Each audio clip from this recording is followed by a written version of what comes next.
What's going on, everybody? Corey here. Welcome back to more Fly Casual. Hey, guess what? Tonight it's going to get a little cray. Of course, we've got comic highlights and reviews. Garrick's going to take us back to another rousing edition of Dear Starlog. We take a look back. But also, guess what? Fly Casual made the news. Sorta? We're going to tell you why and what the heck's going on in this week's edition of Fly Casual. Let's get ready to wrinkle!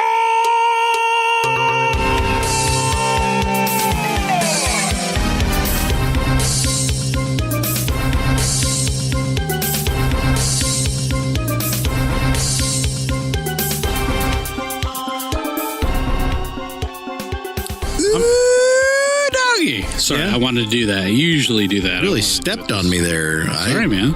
You know what? Just drive this heifer. Go ahead. So sorry. Go ahead. Hey, Corey, how you doing, man?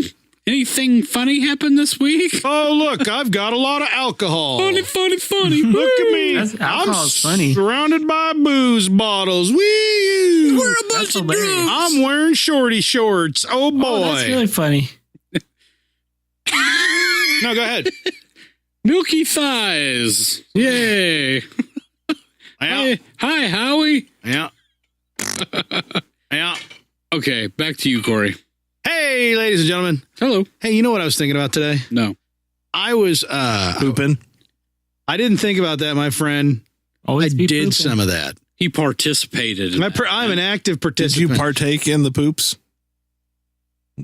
Now I'm Careful. worried about how narrowly I should define Hey, this. Howie, everybody poops. Everybody poops. Sometimes. The kids' book told them everybody poops. That's a great That's book. right. Sometimes. And the people who don't need a stool softener. A one hump camel takes a one hump poop, and a two hump camel takes a two hump poop. Wait, what? What does a three? Only hump- kidding. It's I'm from not the even book. sure what that means. A It's from bourbon the poop. book. Yeah. Do you even read the book, bro? Do you Read a even book. everybody poops, bro? Come on, Seriously. read a book, guys. God. One Get poop, cultured. two One poop, poop, two poop, three poop, four. Oh, the places you will poop. Let's just new children's books. This whole need to podcast. write Forget what that. we're gonna do. Yeah. I need to write Children's books, I'm feeling but with this. poop. I'm Butt feeling with this. poop. Mm-hmm. Mm-hmm. Ooh. Your I butt like, is with poop. I like Yep. I like where you're going with that. Yep. the cat and the poop. The Berenstain Bears too much birthday poop. Ooh, I like that one. Yep. Mm-hmm. That's a good one. Berenstain Bears. We need more Berenstain Bears. Yep. Yellow eggs and poop. Yellow eggs and poop. Wow. Harold and the purple poop. Yep. Frog and poop together. Oh, I like that one. Or would it be poop and toad? Poopy. Your Willie and the poop factory. I feel like your modifications are a little heavier than the rest of ours, Howie. That's the way I roll. Your man. poops are a little heavier than the rest of Let ours. me be me. Yeah, you do you. You do you, sweetie. That's how you know I'm talking down to you, because I said sweetie. Yeah. The girls Oh, I of thought Twitter you have sweetie. taught me that. The ladies up on the twits. On the Bless tweets. your soul.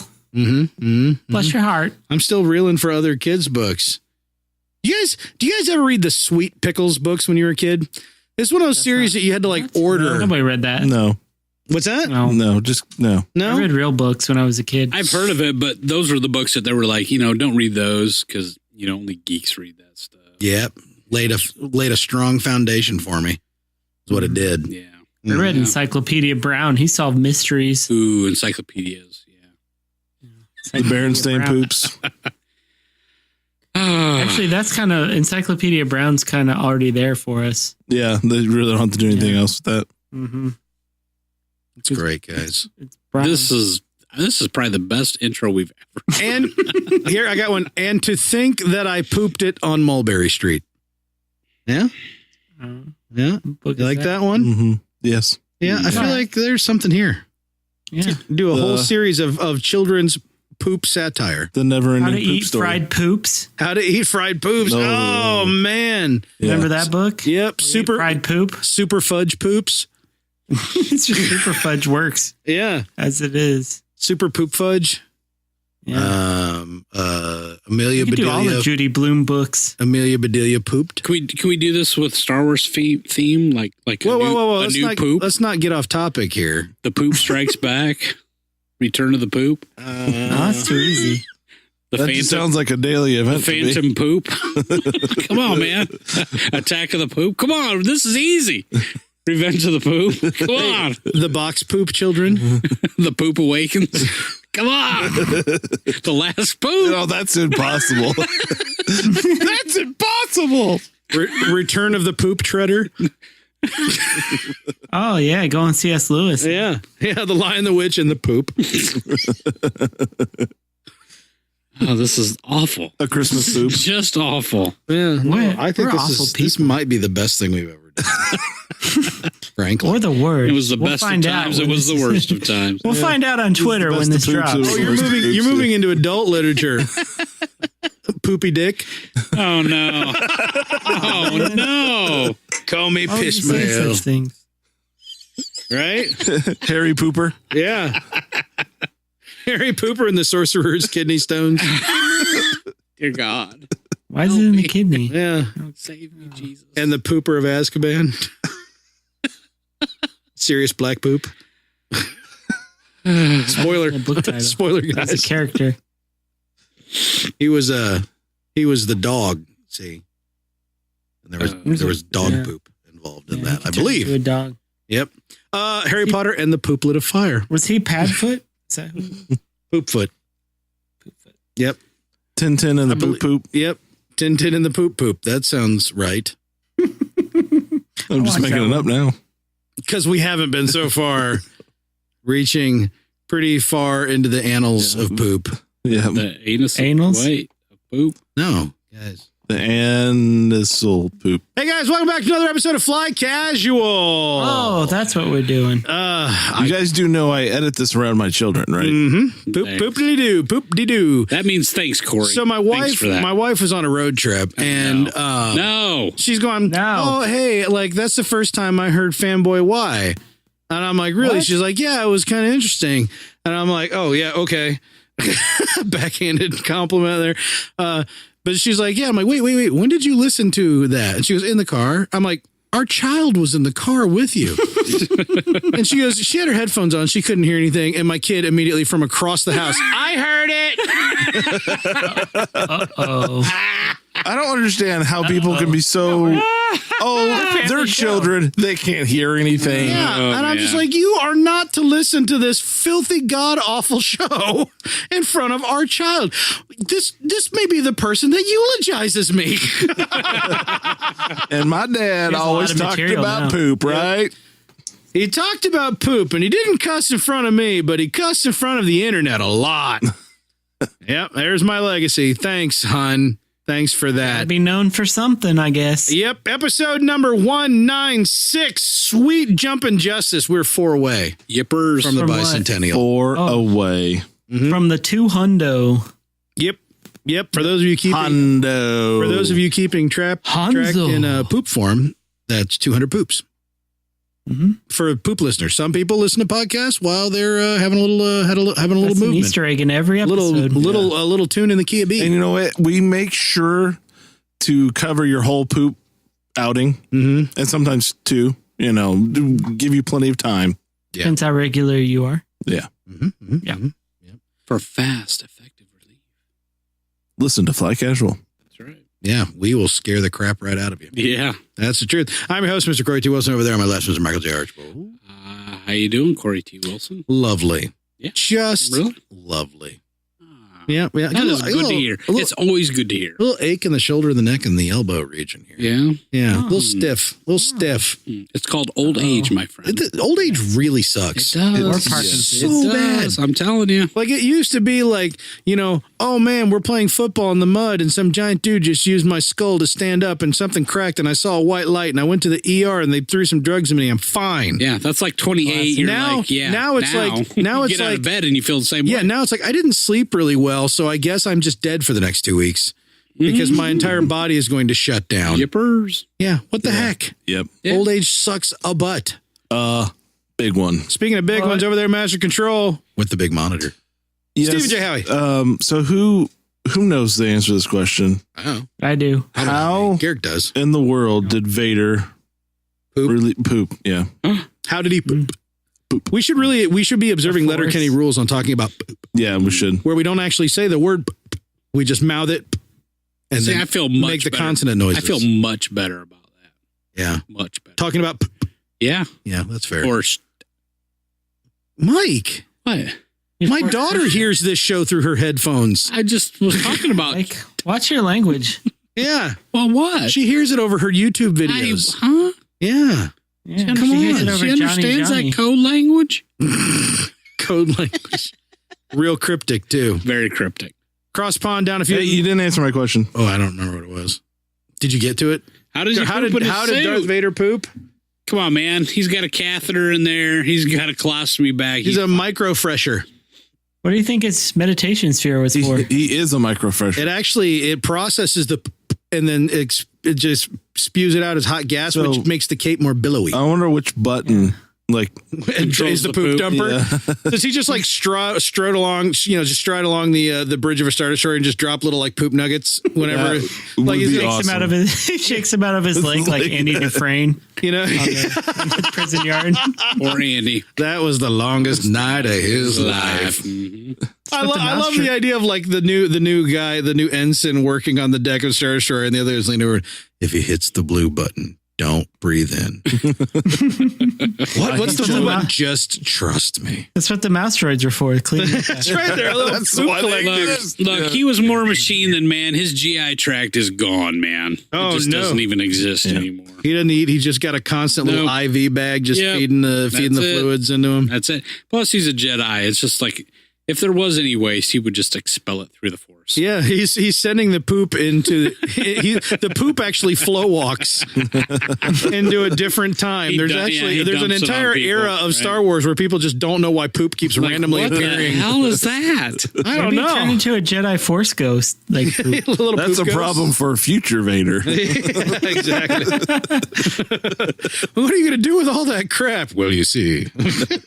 Oh, lovely. Speaking of all that crap, cross pond down a fuse, Mr. Garrick, not Jay Hardy. Maybe Vader's suit was like a Fremen still suit, and it just like filtered the waste, and he drank it. Well, let's be honest. The suit had to have a power source, right? Yeah, How do we know it wasn't processing that poop? Or maybe Vader was sewage powered? maybe. Huh? Maybe it was That's like a great idea. Yeah. yeah. If It's you're good going to for have the- someone in a cybernetic suit, might as well have them smell like burning excrement. It's a very Yep. environmental friendly suit. Yeah. It's very green suit. Waste not, want not. That's how that works. Yep. He had to like take off his helmet and his meditation sphere so he wouldn't smell poop anymore. Yeah, because the poop smell would get all caught under the lenses and irritate his eyes. Well, that's why the That's visor the real was reason red, why he's so- all wrinkly and gray. Exactly. Yeah, the visor was red. That was actually just the poop fumes. Yeah. Yeah, this is the most legitimate discussion we've ever had. This is more legitimate than the children's poop books. Really? Deep dive. Yeah, really Which is. I didn't think. I didn't think we could surpass that. No, but we did. Deep dive. Deep dive. Gentlemen, let's escape this and talk about some reviews. Thank the maker.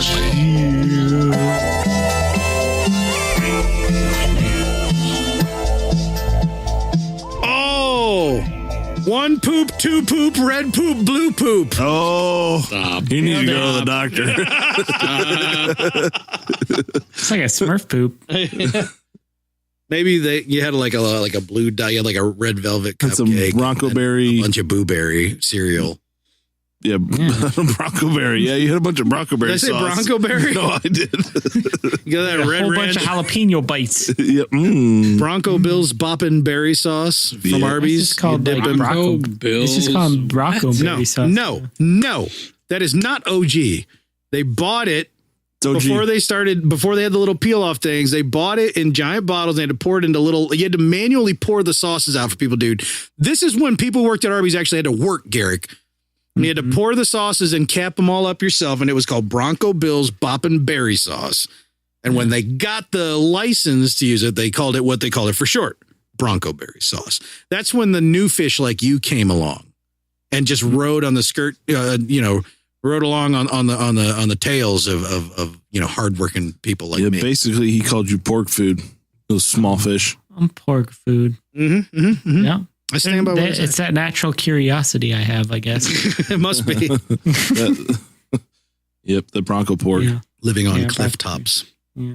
So anyway, Yeah. before we get to reviews, thought I'd do another dive into the Starlog.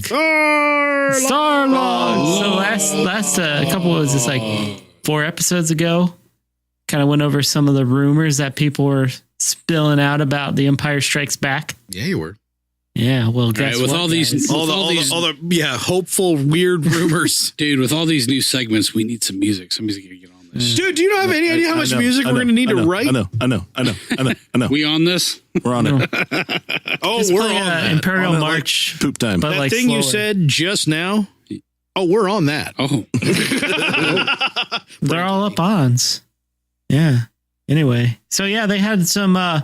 This maybe you'd be surprised to know that some people had some feelings about the Return of the Jedi before it came out.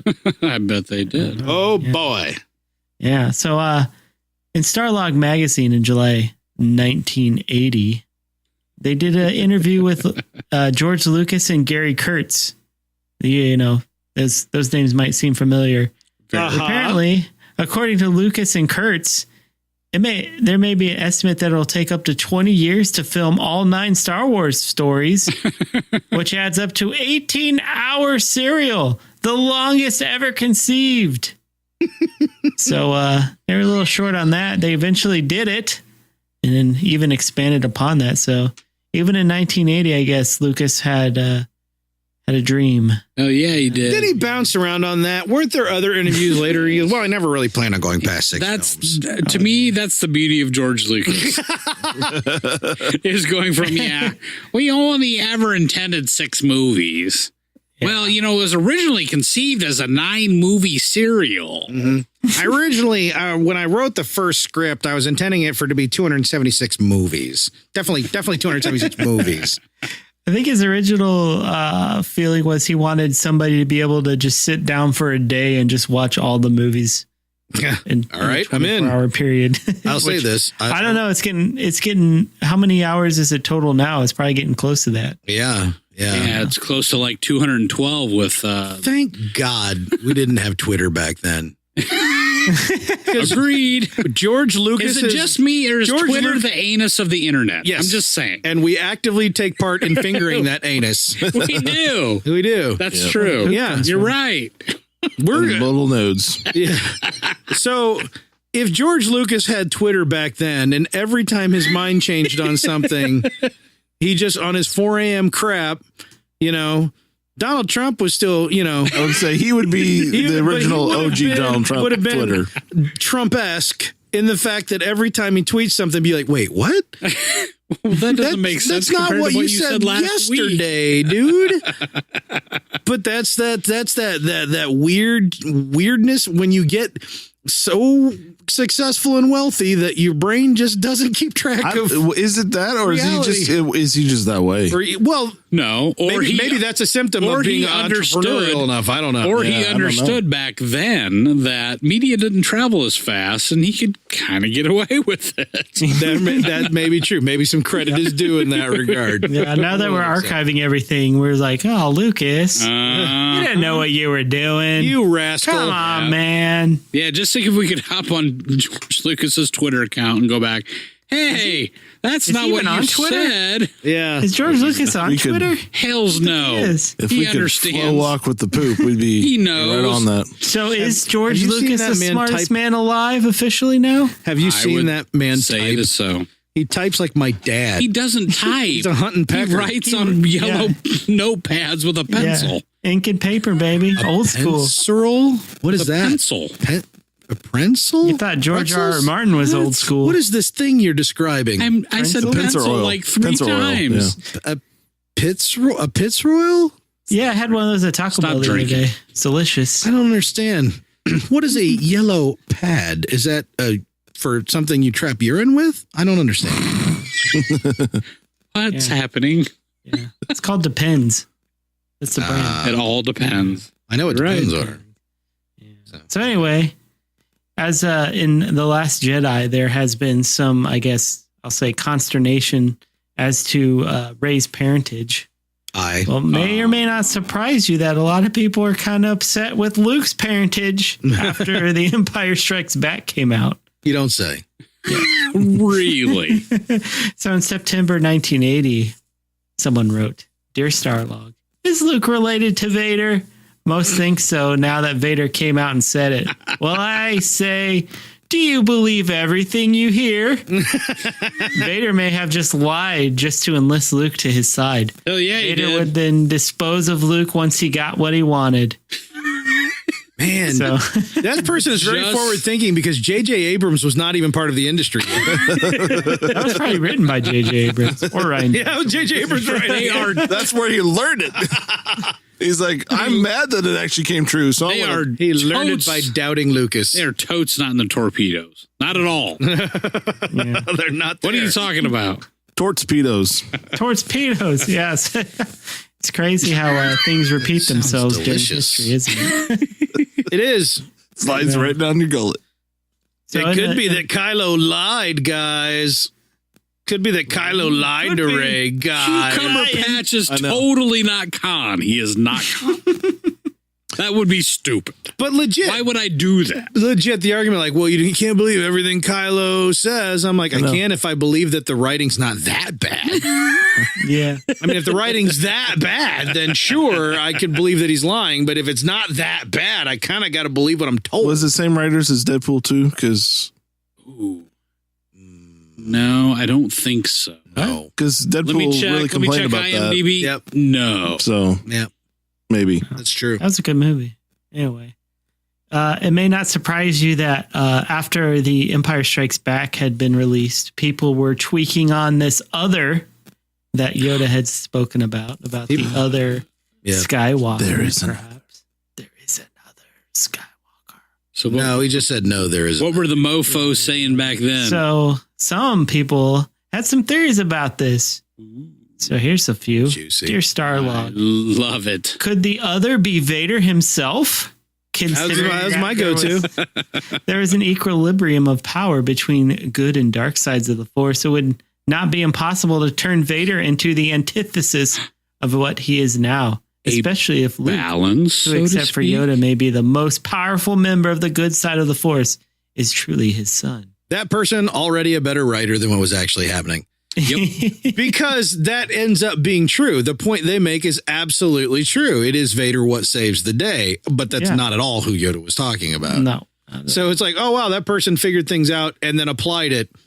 Good for you. Hollywood's not that smart. Well, in the context of how it was spoken, it was like, oh, we lost Luke. We have to train another person. I think, maybe it may not make sense in that Yeah. context. But another industrious, I guess, reader of Starlog said, Dear Starlog, many Star Wars enthusiasts have speculated that Solo will survive his frozen ordeal because he is Yoda's other one, capable of harnessing the Force. Upon analysis, such development seems to have been foreshadowed in Han's dialogue exchanges with Luke and Obi-Wan in the first film, and in the Space Pirates' continuing personal growth in the Star Wars movies. It's foreshadowed by him saying exactly the opposite. Yeah. Again, you're It's giving a hokey Hollywood old way too much religion. credit. Well, I love to see we get rumors like that nowadays where it's like, oh, Finn's going to be a super Jedi. And it's But like, you know go what? There home. was a little thought put into that. There was a little bit of, I kind of dig that. That's all right. yeah. And a lot of those theories, I think, are based on what we kind of want to be true. Yeah. Wouldn't it be super cool if Han Solo had superpowers? Yes. So let me find out the evidence that supports that. Yeah. It's great to see these rumors how people wanted Han Solo to be more than he was. I mean, I don't know if what. Damn it, Han Solo was everything he could be. Yeah, he was And great. More. Yeah. I mean, it kind of goes to the people who aren't happy with, I guess, Poe or something. Like, I want him to be more, but Han Solo was.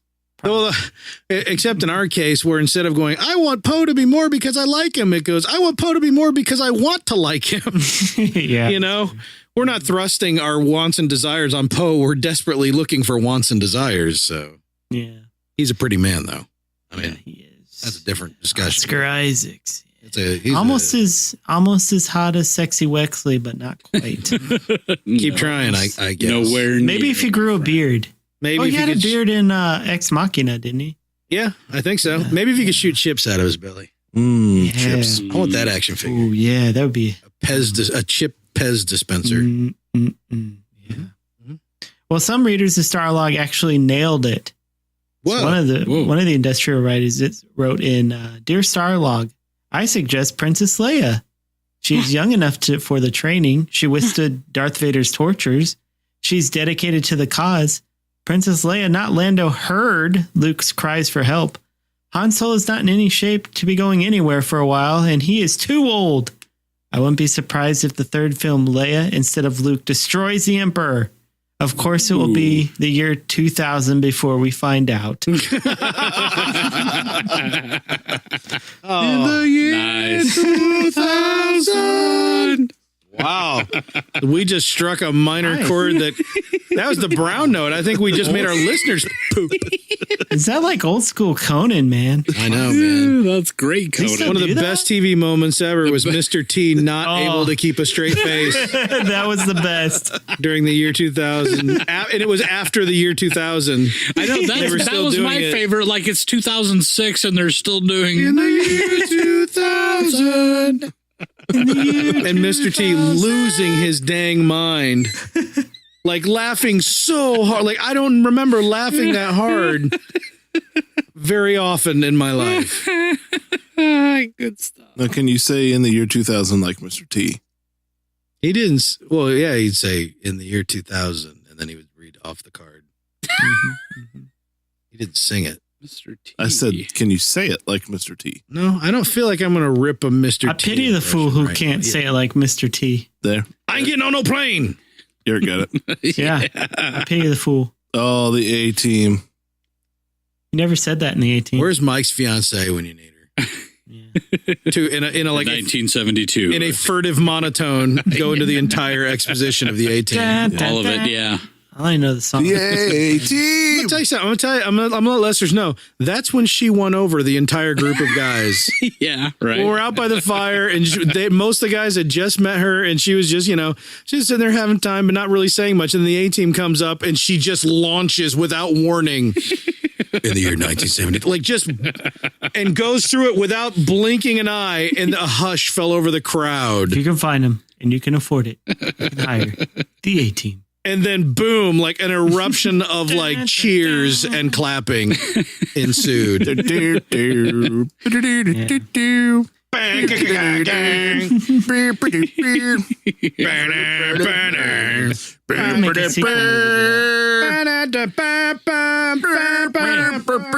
known fact, in the movie, Liam Neeson played Hannibal.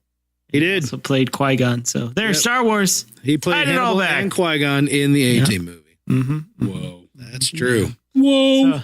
So last one up here, I have, so in August 1980, Starlog actually went out to the theaters to interview people who were waiting in line for The Empire Strikes Back. They happened to come across a guy and his son, Chris. They interviewed him, and this is what he said. When I was his age, we'd go to the cereal on Saturday afternoon. You'd see the movie, then left up in the air until next Saturday. Now you have to wait 3 years or until the next one comes out. I think from little more adult point of view that this internal fight between good and evil and the way a Jedi master, that sort of Zen philosophy, is a fascinating thing. And it comes out much more strongly in this picture. It's quite easy to see how Luke's father could have been taken the so-called path of darkness and turned himself into Darth Vader. And now Luke has to fight the same temptations. It's a fascinating story. I think it was more adult than Star Wars. Then Chris tugged on his pant leg and told him he has to pee. Yeah, the man's name that they interviewed was Jerry Orbach. Jerry mother frackin' Orbach. Yep. Jerry Lemire Orbach. Jerry That's right. B, our mother fraggin' guest Orbach. Jerry Lenny, what from Law and Order, mother fraggin' Lenny Orbach. Briscoe. That's right. So Starlog actually, I guess, maybe accidentally discovered. Interviewed one of the greatest actors of all time. Of all time. The dude not only was Lemire and sang Be Our Guest, he performed it live on stage at the Oscars. Freaking Lenny Briscoe, man. You were talking about my fiance earlier. That is her favorite actor of all. Are you? I'm not kidding. Your Of fiance all is time. also a Disney addict, so that fits perfectly. Oh yes. So She's a Lemire freak. Do you have any idea how long it was before I realized that it was Jerry Orbach the whole damn time? Oh, I know. I didn't know. I And had I was no like, clue. I was like, that's Lenny. Lenny is singing Be Our Guest. And you look at his face, you're like, they were totally capturing his face the whole time. He's such a What great just actor. happened? He can do, those are like totally opposite roles, but he Yes, can he do was completely. That French accent. What? Yeah. What? Goes from American detective who's been divorced 30 times to a French candlestick. Man, With the estranged daughters. that's some range. It is. Yeah. You millennials can keep your Ryan Goslings. God damn it. Gosling. Jerry Orbach would kick his multiple ass. goslings. Gosling. Or take him out to see Star Your Wars. gooselings. Geeslings. I want to go goose to lay gold eggs for Eastling. Your ghostlings. Ooh. Halloween's coming up. That's true. Right around the corner. Where it is. Always. Actually, that is right around the corner, isn't it? Yeah, that's actually not a lie. That's not a fabrication. It's not being facetious. Yeah. Spookometer Fastidious. is up to spook me. Yep. Wait, what? Damn it! I need to review my spook. Jerry Orbach, big fan of Star Wars. Rest in peace, bro. You were the best. And he was the most cogent interview Starlog ever conducted. Yeah, he sure was. Apparently. Yeah. So anyway, moving on. P Spoopy. We are at P Spoopy on the spookometer. Peace. What? Yeah, you heard me. All right. Imminent danger of skeletons, my friend. Oh, gotcha. Yeah. We are at yellow status. Yellow alert. Oh, yellow alert. I have no idea what any of this means. That's fine. Skeletor's coming to visit. Oh, Skeletor. Oh, gee. Yeah. Anyway, we had some comics come out. Vader We number did? 9. Wait, what? Yeah. Comics. You guys like comics? Which You comic, guys like buddy? comics? Well, we had Star Wars 53. Yeah. We had Afra Doctor, Annual number 2. And Poe Dameron, also an annual number 2. Get it? Number 2. It's a callback to the beginning of the show. Number 2. Get it? Poop. Boop. There you go. And then Star Wars Adventure number 13, which I will say had one of the biggest Star Wars events of all time. It did. Kind of. It corrected the record. It did. Right? Yeah. So let's start with It set let's the start with record that. straight. So, faithful listeners of the show will remember that one of the first segments we did with the rest of the saga was about Max Rebo. Oh no, you're doing Star Wars Adventures first, aren't you? Yeah, I'm doing it opposite. Hold on, Mike's got to click, No. and he's recording dude. his clicks now. So people watching on YouTube can see Mike frantically scrambling to get onto the right comic. That's how I do. That's how I do, guys. That's how I do.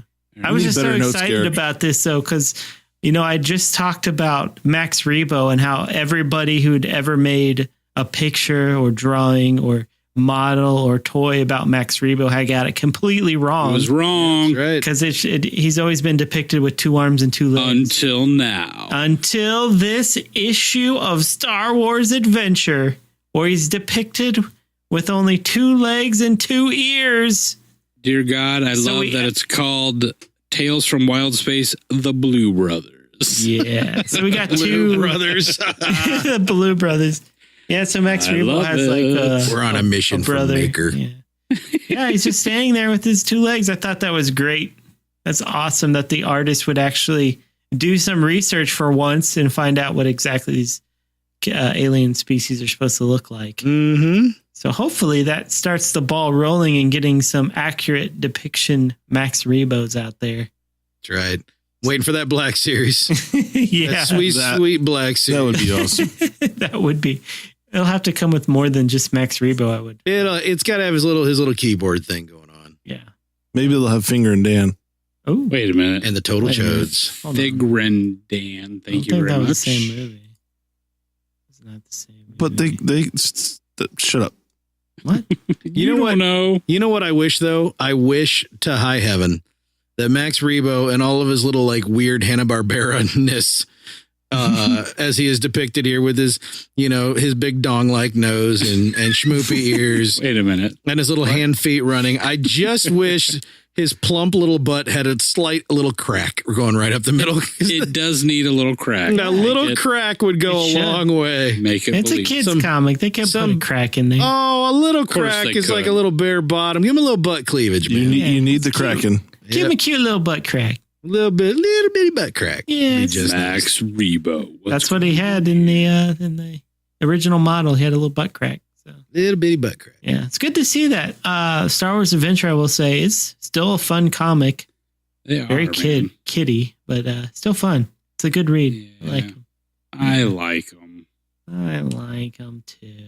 This one was a Padme and Anakin adventure at the beginning, which was kind of fun. Seeing Anakin and Padme team up and make out and stuff. Ooh. That's always pretty hot. Yeah. I think that happened. I don't know. I can't guarantee that happened, but it happened. This is where the fun begins. Garrick headcanons that into every Padme and Anakin story. Oh, yeah. It happened in the Thrawn novel, right? They made out in that. I'm pretty sure. After they blew up a planet. Now I'm going to read it. Until they made out, guys. Yeah, anyway, moving on. So let's do how about Star Wars 53, Mike? Yeah. Yeah. Right. Not much happened. Bunch of space battles. Wars. Wait, Are you kidding me? This is the greatest comic event of all time. Oh, right. I don't care what happened in the comic. All I care about is the cover. I got the I hope there's a payoff here. Technically, Garrick called this segment comic highlights. So yeah, the cover. Yeah, the cover is good. I think we mentioned cover's good. Moving on. It starts off with Hope dies. So it's got a Han Solo in an X-wing outfit. Yeah, it does. A costume or part of Rogue One, our Rogue Squadron. All of a sudden, yeah. So we got a Rogue Squadron. It is kind of a like after the last few issues that have dropped bombs left and right. This one was kind of like, oh yeah, space battles. All right, okay, that's cool. It's kind of let down because they kind of reached the pinnacle and now we're kind of on the downswing, I guess. Yeah, but yeah, it was cool. I guess going forward in Star Wars 54, Darth Vader will start hunting Princess Leia because he knows she's on the ship. So that'll be a cool issue, I suppose. Hell? So why was Han part of Rogue Squadron? So in the course of trying to get the rebels out of trouble with the Empire, he accidentally crashed the Millennium Falcon upside down. Yeah, he landed it upside down, but he was nice enough to extend the landing gear first, so it's just it's landing gear sticking up in the air like a dog getting a belly rub. He's like, oh crap.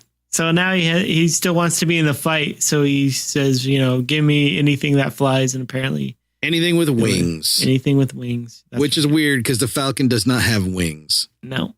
He's like, maybe if it has wings, I won't land it upside down. So yeah, X-wings have foils, right? Is that they consider those wings? I don't know. It's space, bro. They're not aerodynamic, so they wouldn't fly in. And foil, I don't think would have very good, Get me anything with foil. Give me anything. All right, here's foils. Apollo 11. Have fun. Yeah. Knock yourself come on, out. Guys. Get it right. Be like Star Wars Adventure where you get things right. Yeah. Except jerks. for the lack of an itty bitty butt crack. It's a butt crack. It's a kid's thing, It's there. That cute little butt Just crack. pretend it's there. I'm gonna go and draw it in. On all of Okay. them. There you go. Just go to your comic shop and with a pen, draw butt cracks. Hey, you with the Sharpie. You. What? I go. No. Correcting it. Yeah, so guy. Star Wars is continually like probably one of the top comics, I think. Yep. But I think it's cool. yeah. I like it. I like the This one's storylines. They keep Nothing. it interesting. What Yeah. about the next issue cover art? Yeah, next Yeah, that issue was shows Dun, Yeah. dun, dun. Vader hunting down Interesting, Leia. right? Is that Leia. Padme's outfit? No, it looks like Padme, but Leia's A little pretty- Padme-esque. Well, it's Padme-esque, but they've had Leia in this costume for a while. Yeah, she's kind of like slowly transitioning into her Hoth outfit over the course of these issues. Well, yeah, let's add some padding on the wrists and elbows. Like here. she's got her hair done up in the braids in the back. Yeah, like but she's the not Hoth quite outfit. full oven mitt vest yet. Right, yeah. So she's I guess she'll like Hot oven mitt vest. slowly add parts to her outfit until she reaches that. I don't know. We'll see. As long as it stays form-fitting. Oh, Mike. I'm surprised you're not talking about, a little bit of side boob in this picture. Yeah. No, that's you, Corey. Yep, Thanks it for was. pointing that out. It was. You ain't Thanks for lying. giving me the way to blame you for it. He ain't lying. Yeah, so then also Poe Dameron annual number 2 came out. I'm going on break. Poe Dameron. Podems. OED. So Corey likes Poe Podingles. Dameron, right? Oh, man. It's Snap Wexley. Nothing in the Poe Dameron series has ever attracted me in any way What? whatsoever. Not a Snap Wexley?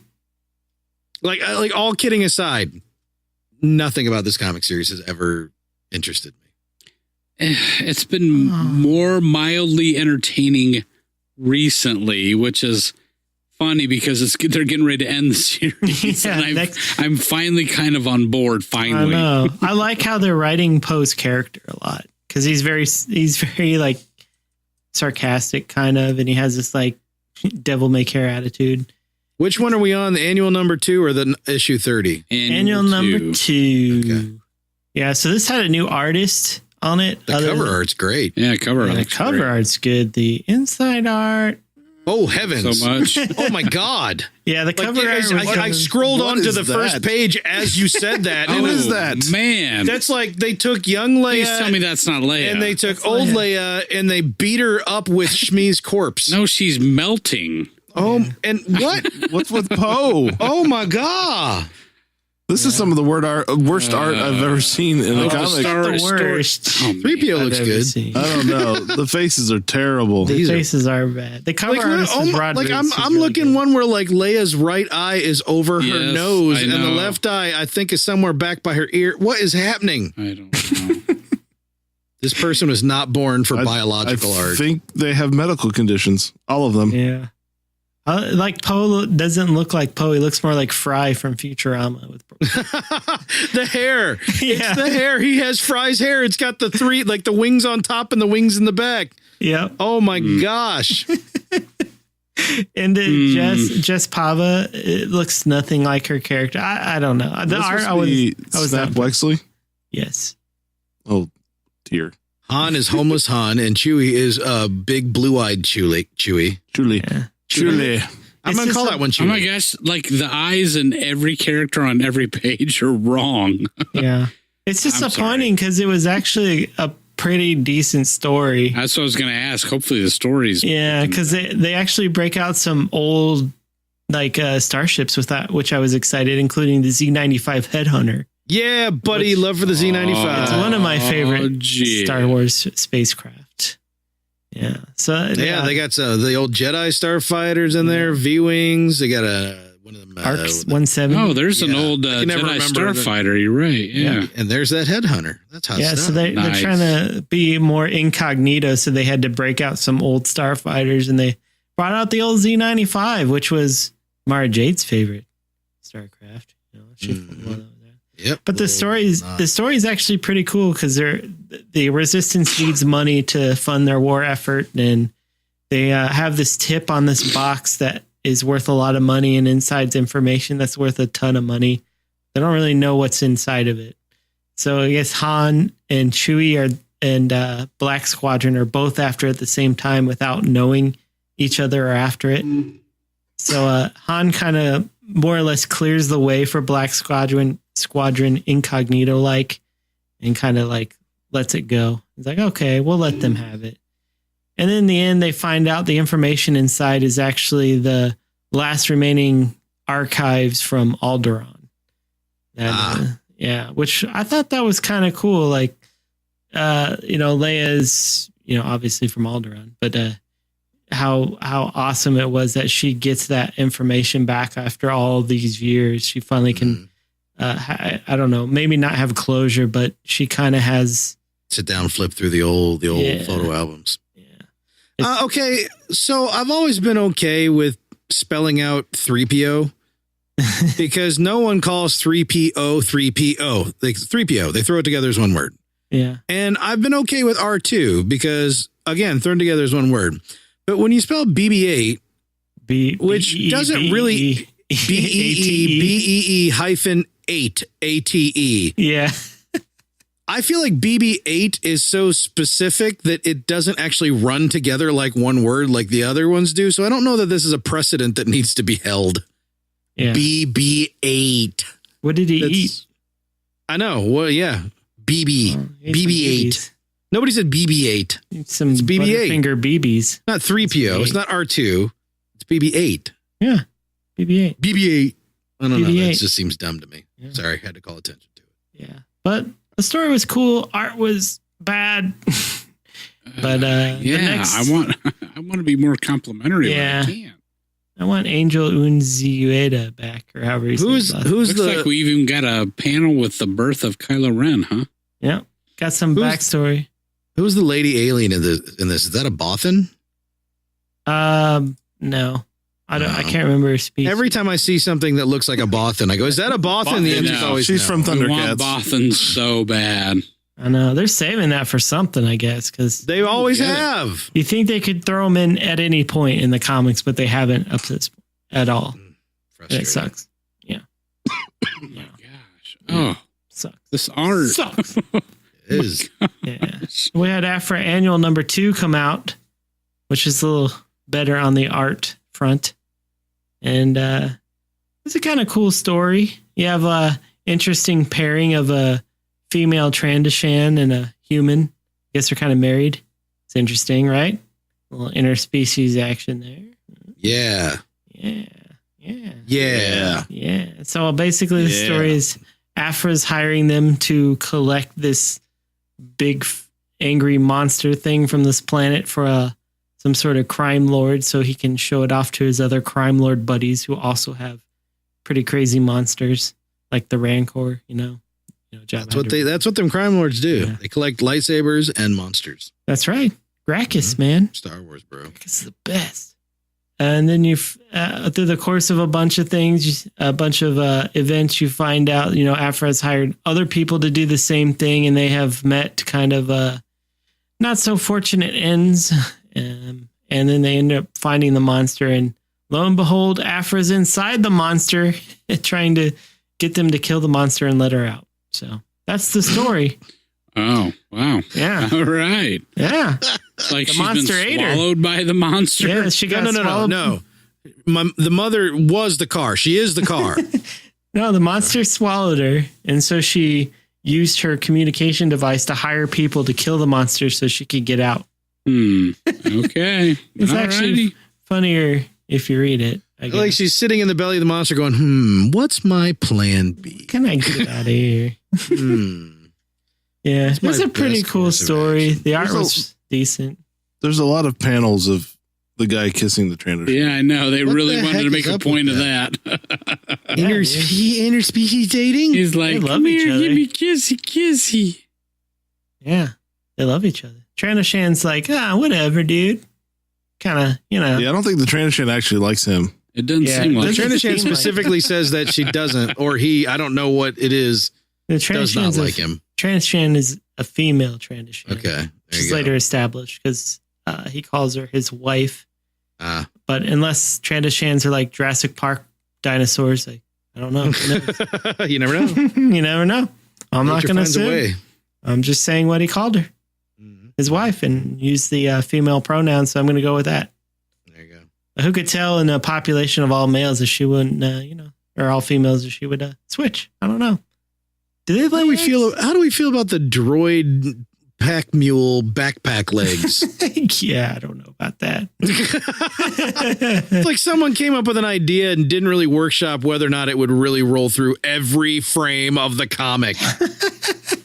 It's like, all right. They never really utilize it that much. And I think that was part of the joke. Like, this guy bought this cool thing and that's all he can talk about. And he never really uses it.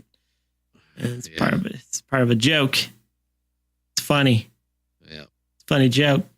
The best thing about it. Yeah. I love Afra. We'll see what happens. I do too. The cover for the 3PO next on Afra fire? looks awesome, I will say. If you see the cover at the end of that issue, Yeah. just shows like a I profile haven't liked the Afra. cover art lately, but this next one looks pretty cool. Yeah, the next few ones. There's one cover coming out where Afra's holding a lightsaber, and you see the shadow of Vader like over her, like they're about to fight. That cover is coming out pretty soon, and that is probably one of my favorite covers of recent times. Looks awesome.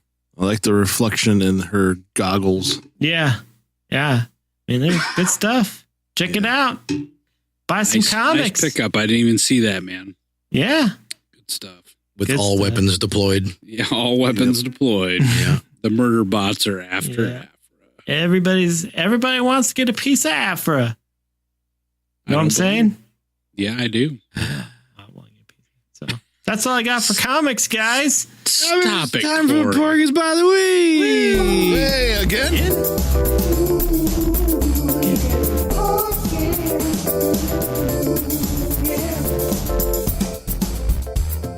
I don't know if y'all know this, but the original ending and the script for Return of the Jedi has Luke taking over for Darth Vader, serving the evil galactic emperor. What? And Han Solo dying. And I'd like to get Jerry Orbach's take on that. I would too. So wait, are you At saying that point, Jerry Orbach just goes, or whatever. so you're saying the death of Solo was not a Harrison Ford creation? I are would you say saying? I would say that the death of Solo is probably something that Harrison Ford was begging for from Empire onward. That dude was ready to be done. We're talking about a dude who literally referred to his character as Ham Yo-Yo. I know. I don't know why he hated that character so much. I don't get it. I don't know. You resent the things that define you. I suppose, but it never defined him. He had a huge career. Yeah, He was Indiana never Jones. defined completely by Han Solo. Never. I would say that he was defined equally by pretty much Maybe early Dr. on. Jones! Maybe he just hates sci-fi. maybe. I don't know. He did a lot of it. Harrison Even Ford. outside of Star Wars and Blade Runner. yeah. Yeah, that's a good one. Fugitive. Dude. That wasn't sci-fi, but he did that. The one. Fugitive. That's great. But he was a did lot of doctor. good stuff. I didn't kill my wife. I don't care. Best. One-armed man. That's what he said. Yeah, right. Yeah, he Yeah. did. He said it just like that. Tommy Lee Jones, though, in The Mhm. Fugitive. You know, I love The Fugitive. That movie's crazy long.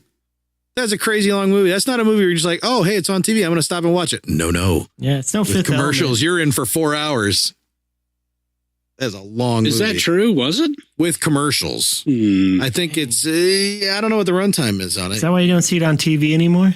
Maybe. I don't feel like that movie ever, or maybe they just having a murderer be a dude with one arm is just not PC enough for TV these days. I don't know. That Maybe. seems not right to me, but 2 hours and 10 minutes. So yeah, Okay. 5 hours on television. How many commercials they shoving in there? Dude, it's The Fugitive. All the commercials. The Fugitive brings in the cash, bro. Not no more. Really? That movie is fantastic. It's a good movie. It needs new cover art. That's the worst poster for a film. You know ever. what? You know what? All I have to say regarding Henry. Dude. See, I like to think that Regarding Henry happened before or after The Fugitive. I think that Regarding Henry is a sequel to The Fugitive. Oh, yeah? Yeah. So see, finally he finds he has a new family, puts everything back together. Boom, shot in the head. Reverts into kid form. Tommy Lee Jones doesn't even care, never even shows up. What a jerk, right? After all he put him through. The guy who played the one-armed man was in like several episodes of Star Trek: The Next Generation. By Yeah, the way, indeed he was. Commander Tomalak. Remember that guy? As the one-armed man. And the lady what played his wife was on the show Sisters, and I have always found her attractive. She was actually on an episode of Night Court that I watched recently, and I was like, her and Marky Sisters. Post were dressed in Sisters. cocktail dresses, and I almost had to just take a break, just like drink all the ice water, because that's two powerfully attractive women. How about Witness? You like that movie? I do like. I love do that like movie, Witness. personally. Was that the one where he's with the Amish? Yep. Yeah. Hey, we rented that in college, didn't we? Yep. Yeah, we rented that from the Family Vidya. That's one of my first exposures as a young person to like some like graphic violence, because there's I like, thought you were going to say the Amish people. I'm like, you No. grew up here, dude. no. You Amish people at Not the at all. movie theaters. Yes, I've known the Amish Amish people for many, live many years. A minute away. You adapted No. the Amish. So I was graphic born violence into in it. movies. I mean, this was released in the 80s, and I mean, I was coming of age, and I was like, wow, that was a pretty graphic murder scene. Wow. Yeah, that film was a pretty grisly suspense movie before those were the norm, before those were common. And also Yeah. very serious subject matter, Right. too. Right. That's a good film. It is a good film. It doesn't get enough love, but I think it's just because it was ahead of its time. I know that audiences abroad, like, it was very successful too, but I don't think that the generation that's used to clinging to movies like that really saw much of it. But if you want to see a good Harrison Ford movie, there are a couple of them. Regarding Henry, definitely. Yeah. Regarding Henry, that's Witness, a tearjerker. Sabrina. Regarding Henry, that one hurts. And the dude what plays his physical therapist is like, I want to like jump in the movie and hug him and hang out with him because he was cool. Seriously, man, Harrison Ford is, I mean, okay, yes, he's Han Solo and he's Indiana Jones, but Dude has he is range. he is not defined by those characters. He has range. Man. He really does. He played a man-child in Regarding Henry. He literally had to learn to Yes. walk and didn't know Right. his name. Yeah, for those who don't know, I mean, the guy's like a brilliant surgeon, right? No, It suffers was he a surgeon? I think he was a surgeon or a doctor of some You're sort. thinking of Doctor Strange. I don't. Suffers a brain injury basically, and is a child. Yeah, but he gets screwed out of like the company or whatever. They're like, I think he's a businessman. He was kind of a jerk. Okay. And then, yeah, he's going down to pick up a pack of cigarettes or something, and a kid comes in Rob's place. Boom, takes 2 in the head, Right. and they remove him. But he has no memory, Of anything. no cognitive. Starting over. Like he's literally starting over from nothing. He has to learn to walk and learn to feed himself. And you see Harrison Ford playing essentially a child, Yeah. and it's amazing. Yeah. It is amazing. This- And the daughter, oh my gosh, the daughter, she was in several things. I don't remember any of them. And she she didn't have a good relationship with her father, a really healthy one. But then when he was like, he identified more with her than anyone else when he becomes childlike himself. And so they end up having this wonderful relationship. And she has to deal with the fact that she doesn't know if she wants her old dad back. And none of this is slapped in your face. You just have to observe it on the interactions. It's Yeah. so good. That's a movie you could sit in dialogue for 3 hours easily. I forgot Annette Bening was in this. Yes. Yeah. Yes. Oh, man. Yeah. Good That's movie, probably the man. first Annette Bening movie I saw after The Great Outdoors. Good on where you, she Harrison played Ford. Ray Stance's wife. Yeah. I'm not going to call anybody by their actual name. That's all right. You don't have to. Yeah. Everybody knows Ray Stantz. Yeah. Free country. She was Elwood's wife. Anyhow, where the hell are we in this damn podcast? It would be discussion and rumor, my friend. Oh, hey. There it is. Yeah.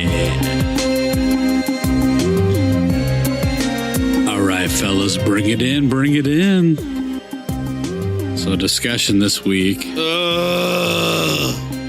We actually got featured. Well, no, we did not get featured.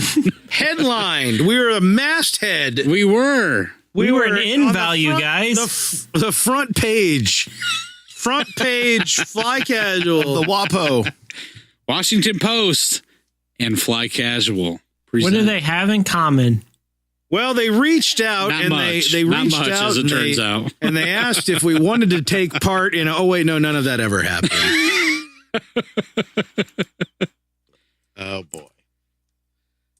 So the Washington Post this week posted an article. The title of the article: "Who hates Star Wars for its newfound diversity? Here are the numbers." Underneath, there should have been a picture of Admiral Akbar saying, "It's a trap." Now, this was a little interesting. Numbers. Yeah.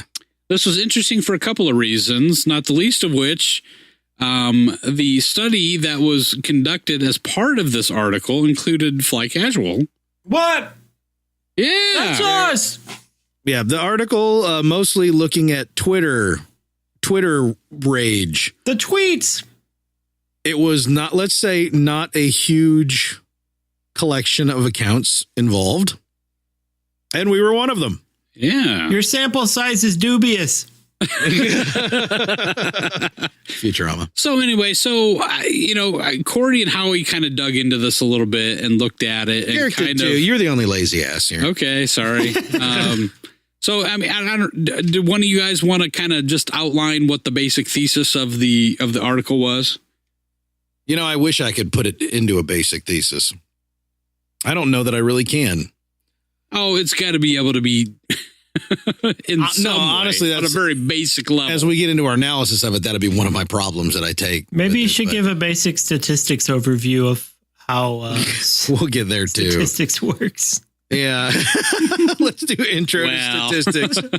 Let's save that commentary. Let's get out the what's the statistics program we use in the old black belt SAS Minitab. Oh, Minitab. Yeah, out. that's right. Oh, that was a horrible program. Oh, I know. What a Minitab is a powerful tool that you hate. Yeah. It was anyway, like if you have any kind of presence or you follow Twitter in any form or fashion, you will have known that since The Last Jedi, at least in my opinion, it seems, there has been a so-called shitstorm. Divisiveness would have been what I would say. Divisiveness, shitstorm. Yeah, why not?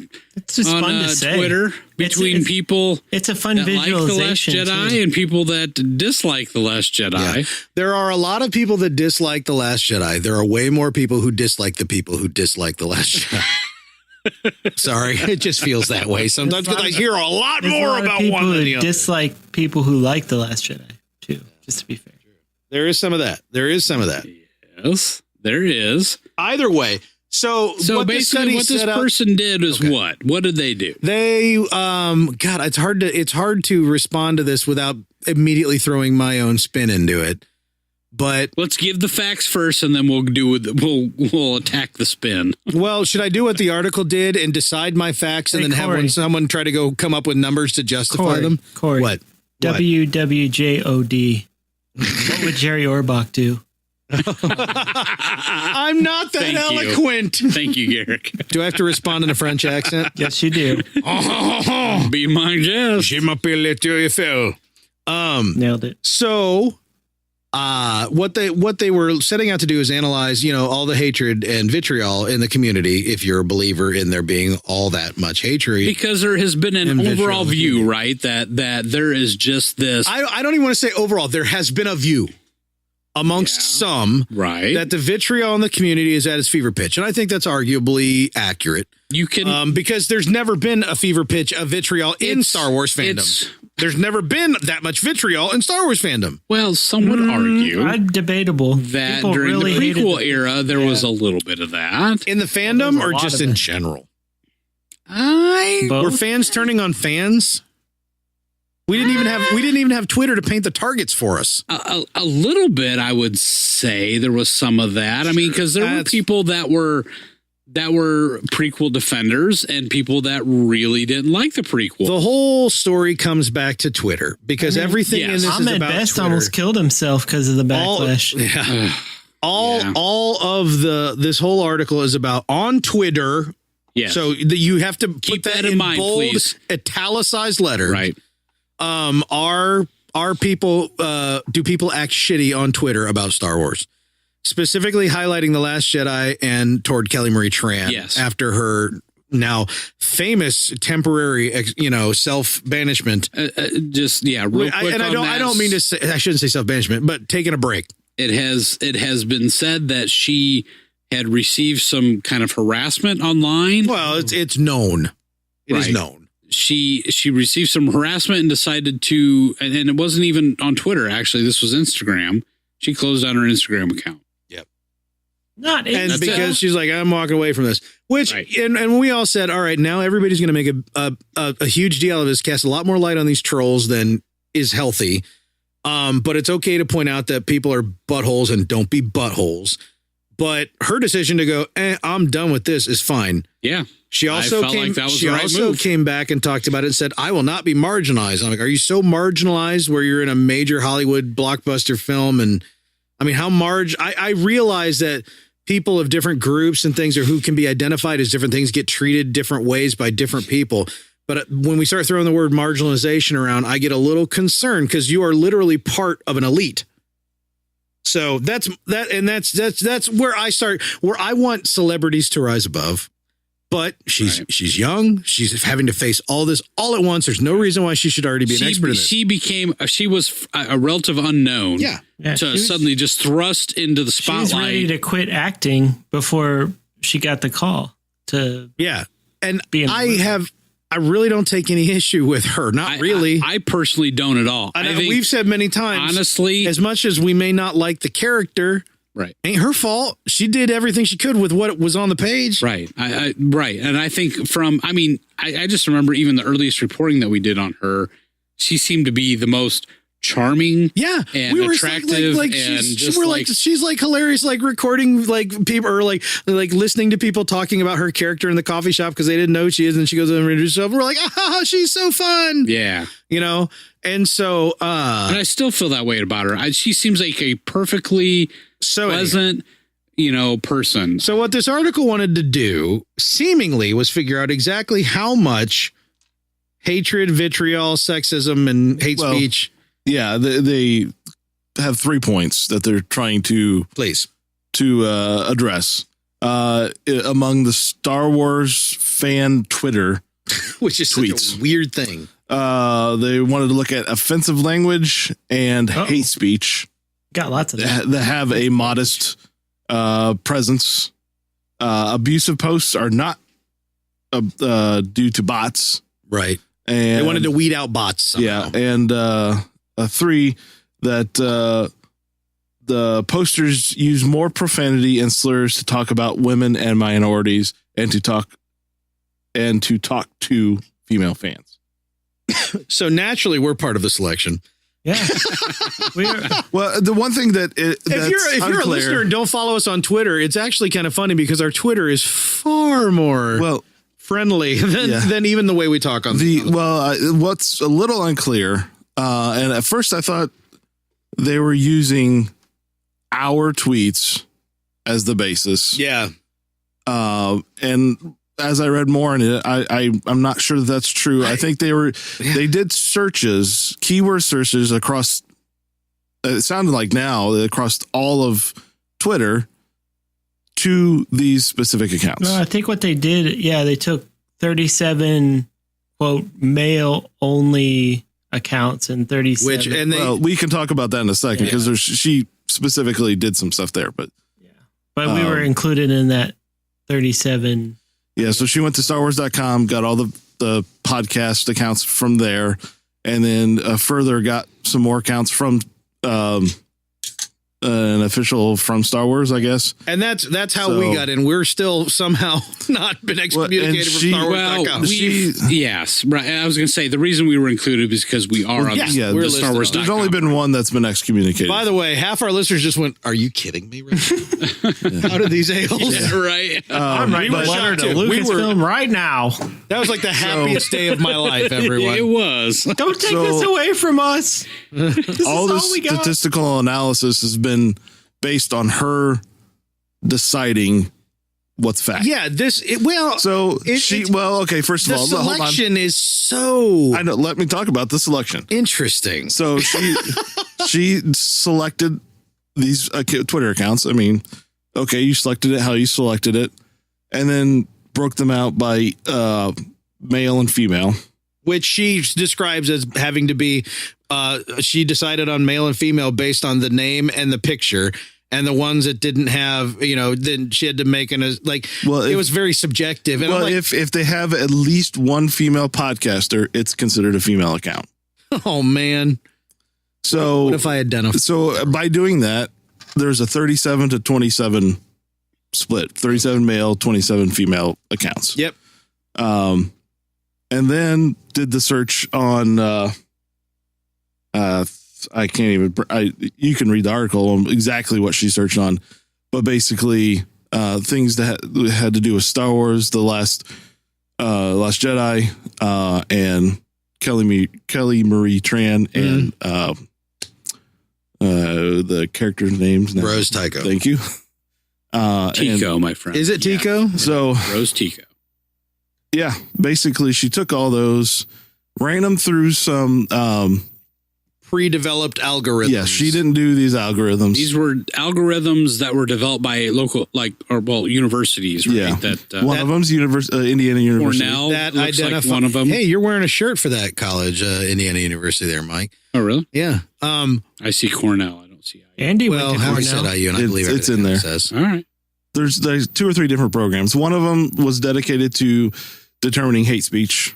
One of them was dedicated to offensive language, and that kind of thing. So she didn't give clear what was considered offensive language and what was specifically didn't give anything. And with they hate speech. specifically said that these aren't her logarithms, right? Right. I mean, these are the university. So if you are interested, you would need to actually go to the university. Yes. As And- much detail as she goes into about what was done, the qualifiers were left out, which even that is splitting hairs. Well, I want to take a step she may up. not even have those qualifiers. Right. There might be Right, proprietary which again, might that's get to. great journalism. I want to Agreed. I want to take a step back because I think the fatal flaw in this, because as much as we've said we take this old man approach to this kind of stuff, we're going, that really sucks. People are horrible, and that shouldn't be a surprise. Someone should be briefing everyone who's going to be in a major motion picture and say, guess what? In some fashion, you're going to get exposed to the dregs of society. Here, go sit down with Hayden Christensen. He'll tell you. Okay. But- but take a step back. That's a good point before you go, Corey. but- That's a good point because this isn't new. Right. But This isn't about them. I know, but Stop making it about them. This is about fans. as much as we have said that, we've taken that kind of stance many times, said people are horrible, but people are horrible, right? As much as we've said that, if we're looking at the behavior that would drive Kelly Marie Tran off Twitter or something, anything like, or off Instagram, and we're using Twitter to do so because we just decided that Twitter is the medium that everything must be based upon. The fact that we go specifically to the fan accounts, like for podcasts and things like that, seems like total folly to me, because those are the ones that have something at stake. You should be going to the people who are saying horrible things because they have absolutely no threat of repercussion. They're It's not such a weird Corey, narrative. Listen to me. I know. They're looking at tweets. Looking at a bunch of twits. Yeah. Tweets from fans to the podcasts. These are all the tweets. People tweeted us. That's what I'm getting from this. It's not what we say. It's not necessarily what the podcast would say. They wanted to get into. Well, it does They wanted to include get into those, tweets. This really isn't from Star Wars fan to Star Wars fan. They wanted to find a way to get in and actually look at discussions. So the best way to do that was to find podcasts like ours, and where people are actually talking about these so things. they wanted to find I guess it makes entities a that little are more- not getting paid by Star Wars. Right. Okay. That makes a little more sense if that's accurate. And But it's again, still weird. I'm trying to read through this and I'm trying to digest it myself. So I don't know if I have it completely accurate. How does it fully? I mean, the parameters are blowing my friggin' mind. They're very vague. Even if they weren't squishy. vague, even if they're laser fine, they don't seem right. It doesn't seem like an accurate sample But set. yeah, I think we need to go a little bit further in what this is actually Like the they're saying, because Yeah. we're not really letting people know what they're saying. We should tell them what their results were. So what they kind of came up with was, hold on. Okay, so they did keyword searches of Star Wars: The Last Jedi. Rose was it Tico? Rose Tycho, Tico, yeah. Tico, and Kelly Marie Tran. They grouped those two together, and then they broke it out by men and women, fan podcasters. So if you just look at the searches overall, Offensive language was 5.8%. Woo! When they're talking about Star Wars The Last Jedi. Okay. And 1.1% of hate speech. Okay. Sucks, but yep. Okay. And if you look at only negative tweets, so they have another algorithm that she used to find what define negative tweets, and it was offensive language was 6.9% of the negative tweets. So of course it goes, and this again toward the movie, just the movie. This is on the keyword searches of Star Wars / The Last Jedi. Okay. And then if you move over to specifically Rose Tico, Kelly Marie Tran search group together, right? The offensive language was 12.1%. Whoa. And hate speech was 1.8%. And then they talk about negative tweets and stuff. Like you can read this yourselves. I don't go through all this, okay, but that's what they're looking at now. Well, hold on, last section, okay, where they're talking about the men and women podcasters. Okay, what's the margin of error? To the men podcasters, offensive language 7.7%, and women 8.5%. Dang! Wait a minute. Wait. Say that again. Tweets sent to fan podcasters. Okay. Men, fan pod like us. Right. 7.7% of the tweets had offensive language in them. Yeah. Okay. And 0.22% was hate speech. Okay. So that's kind of a Right. little too low to even throw out there. But right. To women, 8.5% offensive language, 0.35% hate speech. Weird. 0.35. What? So it's not just the dudes gathering in the dark. I guess. Well, and the problem, the problem I have with a little bit of this is if your podcast had a woman on it, it was considered a female. Right. A female account. Even though it could be completely run by a dude on and you could have one person that's the podcaster, you can have 4, you can have confidence 10. interval of this. So I don't know how that factors into What's that, Garrick? It's a confidence interval of this study. Seriously, what's the margin of error on? Well, and she kind of addresses that and says there's really no good way to come up with this. There isn't, and that's where I'm going. You shouldn't be publishing this if you can't back it up. I don't know. Maybe I'm over. Okay. Well, here's what I mean, you guys are numbers guys, so I think you guys have a better grasp of this than I do. But I mean, from the outside looking in, this really, and I don't know what, because I haven't really read through the whole article. So I don't know what the thesis is. I didn't even read the article. I just went to the supporting document. That's all, because I don't care about what the article says. I care about what she did. Right. Okay. So that sounded harsh, but no. But I didn't mean it that. My takeaway from this is that maybe there was some negativity in things, but relatively speaking, that's a big flaw. There's no way to gauge this against anything else, because she doesn't provide anything. All I can do is judge based what's unpresented, and based on what is presented, all of this seems like a pretty small percentage to me. Yeah, my takeaway from this, if this is all 100% accurate, right, it still seems. If it is, let's just assume that just for a moment, for the sake of argument, let's assume all of this is accurate. These results tell me that fandom is in pretty good shape. Now she does go in to say, because she did scrub out a lot of tweets that she felt were false positives and stuff like that. Sure. She says that she believes, of course, you take this for what it's worth, that it's actually a slightly lower number than what it probably is what she says. It's a null hypothesis. Because she said she was a little more strict about scrubbing stuff out. That in this type of analysis, but maybe we're talking about 7.7. Maybe it's like 8%. Even if you add a little bit in, I would.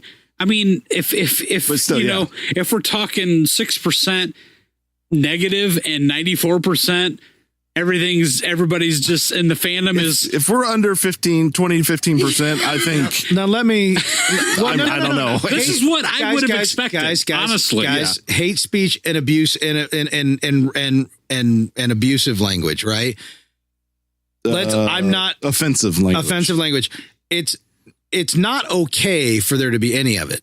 Well, but life is not First of all, life is life. If life is 80% okay, some people take that as a win. we don't know what offensive language specifically, like sure what don't. the How that is algorithm defined, is, right? and we Let me don't know tell what you- the hate speech is. Let me point you to some of the things that the article draws. One of the things that, you were just talking about how there's a higher percentage of people responding to or tweeting at female quote unquote fan accounts, meaning however female, but basically more than 0% female, that they receive slightly more of the abusive, offensive language and the hate speech, right? Mm-hmm. So the article says the female. Well, okay, wait. Tweets around them. Yes. Not saying that. I said to them or involving them. Yeah. So the article says that female, it's right. It's headlined over that section. Female fans are harassed more. Exactly.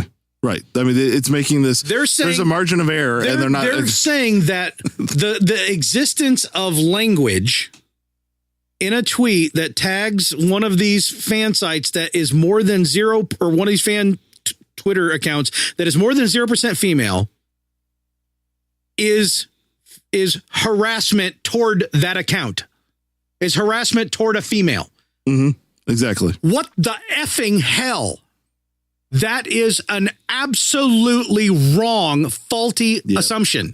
Yeah. First of all, we have to take a step back, and that is manipulative. We're dealing with Twitter. We're not dealing with Right. We're not dealing with people. Right. people. I mean, right. And that's a good point to make here, because I hate to say it, but in my opinion, Twitter, and if you're a thinking rational, reasonable person, Twitter does not reflect real life in any way, shape, manner, or form. Yeah, and people say a lot of stupid things on the internet, Of course. that they would not say. Yep.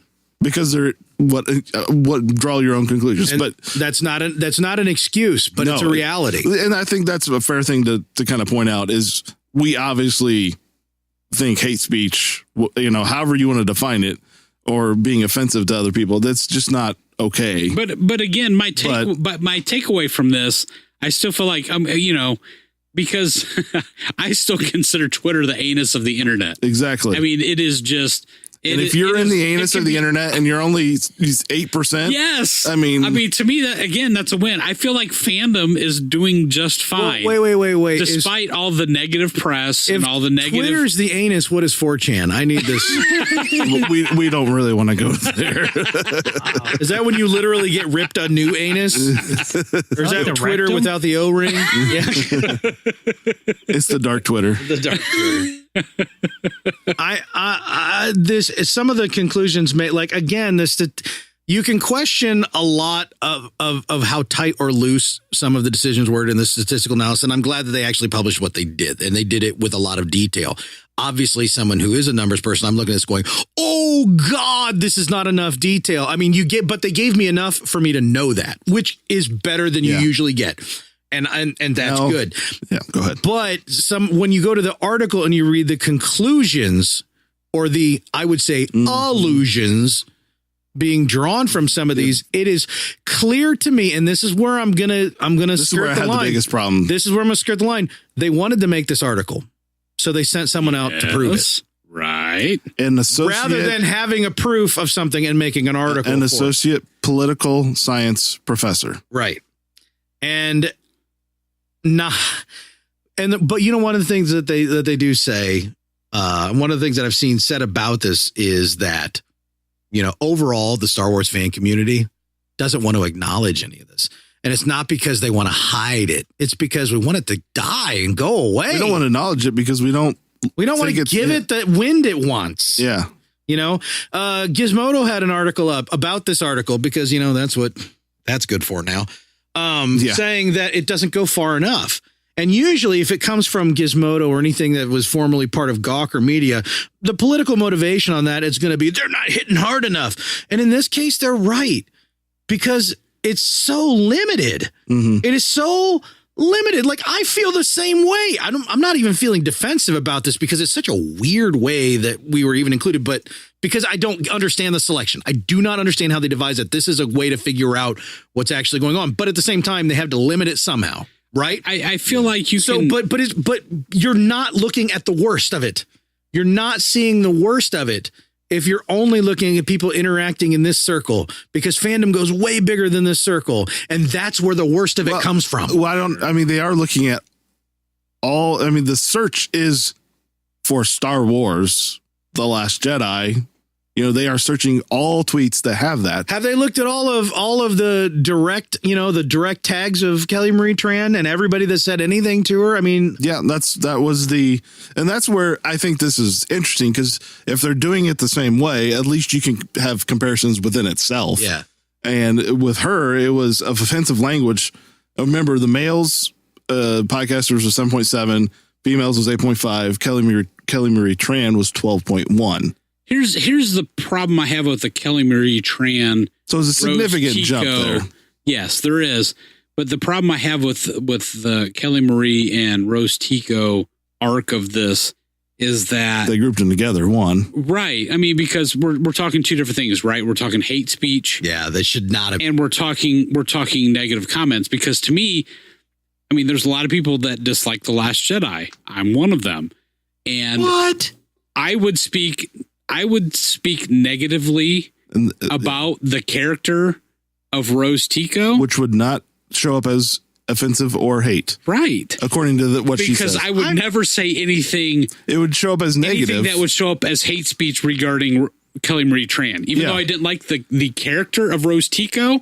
I think Kelly Marie Tran is a fantastic person. Now, specifically talking about negative tweets, because that's a third category. You have negative tweets, offensive, and hate. Right. So when searching Star Wars The Last Jedi, negative tweets as a share of all tweets, 73%. Yeah, that one struck me. What? Say that again? I need to digest yes, the keyword search of Star Wars or The Last Jedi. Yeah. They have negative tweets as a share of all tweets as 73%.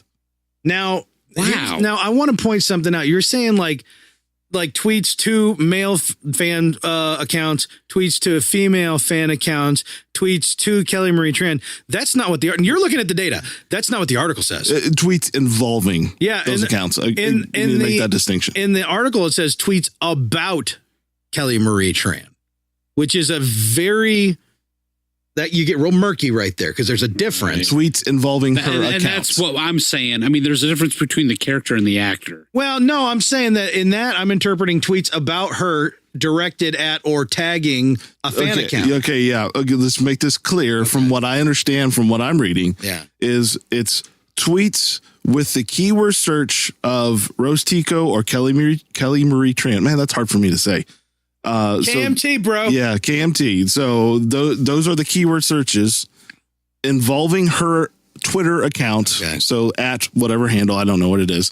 So that's how they did the study. So it has to involve her account, and those are the keyword searches of character's name and her name. Okay. Gotcha. And they ran that through through those algorithms. See, part of the problem with that too is that why are people bitching at us? Nobody's bitching at us. That's the funny thing. But why would the assumption be that people are bitching at the fan accounts? Like, what is that? I think she's trying to show that first of all, they're trying to prove an assumption. So that's a fault in your study. You should just go and find the data says what the data find the says. truth, not prove an assumption. Yeah. So she's trying to prove the assumption that Star Wars fans are sexist. They tweet but to even female, even then I think her results, whatever she said in her conclusion, is still it's a relatively low. Well, and another thing too percentage. is those like Amy Ratcliffe, her account specifically was added into this as well. Yeah. Whereas it's our account for our podcast, not our own personal accounts. Right. Oh, thank so goodness. We're not even comparing necessarily apples to apples. I know this is hard. I mean, I honestly, I got to give her props for trying. And I know there was a significant amount of thought that went into it. I don't agree with a lot of it. I was going to say, I think it's very clear that this person's probably pretty smart, but they're not a statistical person. They're a professor of political science. And it also sounds to me like they're having trouble. They're approaching a political issue, but they aren't really maybe as familiar with how to break down the social aspects of how a fandom operates. Well, yeah, that's where I really see it. She should have involved, someone who knew statistics and someone who knew social implications involved with this, but it was just her, and it's unclear if the Washington Post wanted her to do this, go do this, or if she was like, I want to get published on the Washington Post, or if someone just legitimately was like, I think this is a thing and I want to figure it out. Right. And I think that was probably the case. I want to read her last paragraph in this article because I still feel like she's being somewhat fair. Okay, this is what it says. The last paragraph: a divided culture. Most people who tweet about Star Wars are congenial and skeptical about trolls. But as with other cultural icons, whether it's an all-female Ghostbusters or NFL players kneeling during the national anthem, a significant few respond with anger and hate when gender and race expectations change. We know that from the numbers. That's what threw the curveball from me. This whole time when I was looking through this, I'm like, boy, you really seem like you're trying to find needles in the haystack. Boy, it seems like you're really trying to point out. But then the very end of it, and that's why I said, when you said at the beginning, what's the thesis? I'm like, I don't know that I can come to this, because at the end it's saying it's there. I almost think there's a conflict. She's having a conflict with the Washington Post. The Washington Post wants to title things a certain way to get clicks. And she's like, no, I want my integrity. Look, this has been a big story. That's kind of how I feel. This has been a big story for most of this year since The Last Jedi has come out. There's a lot of bickering and everything else. And so they sent her on this assignment, or she took it on, however that happened. And I feel like she's being as fair as she can be in this last paragraph. It's so weird. Again, you've got to get all the way to the end. I think most people are, let's face it, we live in a culture where most people read the headline, not the article, and assume they know everything about it. Yeah. Right. So I think most people are going to walk away from this thinking that, But again, we're the idiots who say, suck it up. It's the internet. People aren't nice. There's evil in the world. You got to put on the big kid pants, right? We're the ones who say that. Or don't get involved, one or the other. Yeah, but we're looking at this going, well, I don't see how this would even go out to show how bad it actually is. And then at the end it says, the numbers say it's not that bad. And I'm like, I don't know what to do on this side of the argument. I'm not comfortable over here. I'm used to saying it's not that bad, but there the article says it's not that bad. I'm like, but it's worse than you're saying. I think it's somewhat, I don't say it's proving, but it's giving a little bit more validity to the fact there's a small few that are making a big stink and getting all the attention. And they're making it look worse than my experience. I followed the Twitter wars fairly closely. I don't include it. You are involved more than on my personal account. I involve myself on you don't sully your account. Yes, I do not, because I don't want to. We don't want to be that way. Yeah. So, but I kind of follow. No one of us speaks for all of us, except for me. I'm just saying my own personal experience. This article seems to verify what I've seen. Yeah. What I see is, seriously, there's probably 4 or 5 accounts that are really into this culture thing, on both sides. And they are just 4 or 5 significant followers. Yeah, that have significant followers and whatnot, and they go at each other constantly. But for the mass majority of podcasts like us, and the mass majority of the rest of them, we're just into the, hey man, this is a new thing coming. Hey, here's the new movie and here's the rumors. We're not digging into this, the culture war thing. And to me, again, that's a positive. Yeah. Well, no, I mean, we cover it when it's newsworthy like this, but I'm personally newsworthy. They brought us into this one. Yeah, see? They dragged us in. Exactly. But no, I'm personally very encouraged by this because I feel like, Yeah, there's people out there spewing that hate, but you're right. I mean, there's never going to be 100% of people that are just perfectly dandy. And I am the weirdest kind of mad about this. Because it affirms exactly what I say, but I don't believe it affirmed it well enough. well, You better. I get Or it. in the right way. I get your concerns about the like you said, validity of we're the data. numbers guys, and- yes, yeah. right. I get that. Yeah. There's probably a better way to do this, but I don't know. I On gotta Twitter, give her, I don't know. I gotta give her props for Twitter. trying. Well, okay, and let's take a step back. One of you guys told me what the percentage of people that are on Twitter versus, Americans. Yeah. Or the world. Yeah. What do you guys remember what you guys told me? Because I don't remember. No, I can make something up right now. It was. I remember though that it was significantly. It was a small percentage. It is. It's not. There's a lot more Maybe like accounts. 5 or not 10% at best. representative. Yeah, there's a lot more accounts than there are actual people on Twitter, and I'm not talking And about it's- bots. I'm and talking it's about actually- I have 5 different accounts for God's sake, Yeah. and I And don't it's- use any of them to troll anyone. Let's be clear. It's actually ridiculous. Like when you turn on the nightly news and they're quoting people on Twitter. Oh, it's so That is ridiculous That needs to because stop. Twitter does not represent Okay. the Even a world. fraction. Here you go. Jack Right. Dorsey, I would totally love to hang out with you and have dinner one night. I have nothing against you at all. This but- isn't a Dorsey thing. This is the media Here you thing. go. This I is know. a media It's thing. well, it's what it's been. It's the Frankenstein monster. You didn't predict what would actually happen. You tried to do something for a certain reason, Yeah. and over the course of time, it's been perverted. Look, I'm a free speech guy, so I'm like all about people just going and just spewing their whatever wherever they want. Right. That's fine with me. say whatever As you long as want. they're I not being don't- liable or. Well, yeah, Yeah, right. those things, Within the confines of the law. But what I don't like is media and whatnot and people trying to represent Twitter or whatever. Use their Twitter social- as a representation of the Yes, populace. exactly, because it's just Yes. not. It It's is not. really not. It's nowhere even close. So that's the other thing. So not only that, there's this is something. Go ahead. 336 million active users on Twitter, and that is not filtering out bots or spiders or groups or whatever. And that's worldwide. That's right? worldwide. And active accounts, active not accounts active users. out of Prestige 7.4 billion people in the world. Yeah, right. yeah. So let's say every one of those is a person. It's not. It's still a teeny, tiny. Yes. Yeah. So that being said, I appreciate that this was done.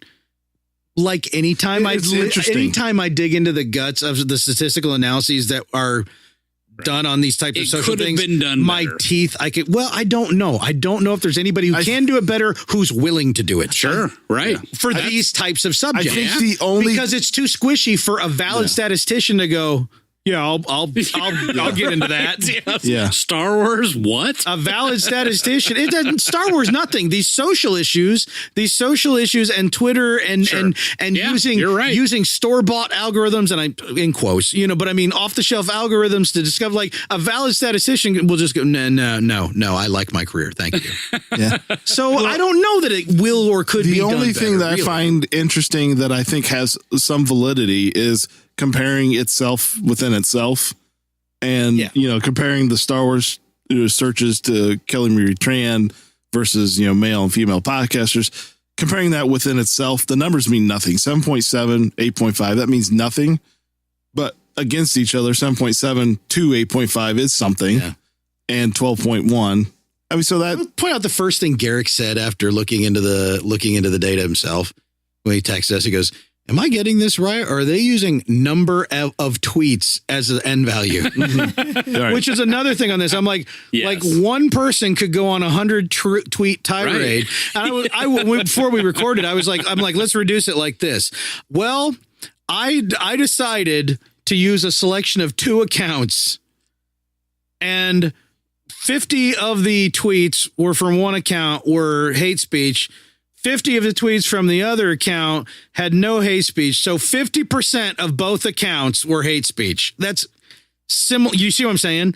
Like you're automatically saying, well, we got a problem because 50% of the tweets from these two. Now, obviously, I'm grossly simplifying and exaggerating numbers per point, but that's the fault. That's the flaw in the logic. Number of tweets is not, that is statistically invalid in the nature of itself. You know, unless you're literally only wanting to capture that. And I'm not saying that the author here is even saying more than that. Well, they do in a couple places. Well, I got to admit, they lean into a little more implication than that. Sure. I got to admit, going into this, you know, I felt like, oh, there's going to be, it's going to be, you know, they have the ends and now they need to justify it. Yeah. It's what it reeks of. But then at the end, right. But again, gut checks itself. I know.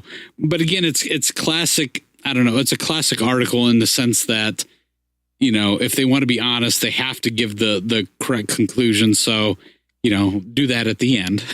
Yeah. So I don't know if that's what the intent was for the article, but if you read it and you digest it, I mean, basically what she's saying is that it's a relatively small amount of people that are engaging in the hate and everyone else. And everyone else it's not is a against. relatively small amount of people. It's a relatively small amount of tweets. Yeah, they're even there you more go. so. Yep, perfect. Yep. Yeah, I don't see anywhere in the article where she actually specifically Yeah, no, they were defines careful about that. What are we talking about tweets? Are we grouping anything? So it seems to me that they're specifically the number of tweets. Right. And so what can you take from that? The answer that I think we're all kind of in agreement on is be careful to take much more than the face value. So the face value is only worth what it is. And that's why I'm glad that last paragraph is on there. Yeah. And says that, you know, we can say that it seems to happen a little more to this stuff that we drew all these other conclusions about, and it happens a little less to this groups that we drew all these conclusions about and all these assumptions that we made and all these leaps of logic that we made. But no matter what, it's a small number that the community outright rejects. Yes. Mm-hmm. And guess what? That's the nature of a community. Yes. The nature of a community is that people come together with their disagreements and learn to get along. And the people who can't operate within that, when their disagreements or their differences or oppositions define them or define how they're end up conducting their behavior based on that definition, don't belong in the community. They're not part of the community. They can run around, they can drive on our streets, they can shop in our stores, but they are not part of the community. What we call outliers. Thank you. In statistics, she found that most of them are outliers. And that's just that's to how wrap this whole thing up, kind of guys. works. You got your outliers and you got your main population. Right. It's a bell curve. This is the best part of this whole thing. To wrap this whole thing up, the program that she used to find out if a tweet was negative or positive, which it rated it from a -1 to a +1 on, a decimal within there, whether it's negative or positive. But the name of the program is called Vader. Nice. Word. Oh, I'd like to buy the world a Coke. Ladies and gentlemen, thank you for following so long on this very self-indulgent and far too meta episode of Flycast. That's a little more serious than we like to get, but well, we've skirted around this issue for a long time, and we do always say, guys, it's not as bad as some people want you to believe, and it's not as good as some people want you to believe. Correct. It just is. Yes. And is that okay? No, because when somebody gets harassed and they feel harassed, something needs to happen so that person can be made to feel better, right? Kelly Marie Tran can drop off Instagram and she can have people come out in full support of her, which guess what? Way more people come out and support in reaction than ever try to do that damage. But she's got to do what she's got to do to get through it, and applaud her for that. Even if she comes out antagonizing and swinging like some other people, Chuck one did, then we're gonna, then it's a little more of a gray area. But that's the thing, though. The haters are a different type. There are people who criticize, there are people who dislike, there are people who would have liked things to be different. Provocateurs. But the haters are a different animal. So I think if we can all just come and get along on all that, hey, go to a freaking convention. Are you getting in fist fights at a convention? Are you going to fan conventions and going, all right, which one of these people here are actually hateful of Kelly Marie Tran? I'm going to find them. Or which one of these people doesn't think that enough people are supporting, or, they don't realize how hateful everyone. No, you're there because everybody's there to celebrate the same thing. That's where fandom is. That's where the community is. The fandom is doing just fine. I almost punched somebody in the Funko line when they told me I needed a ticket.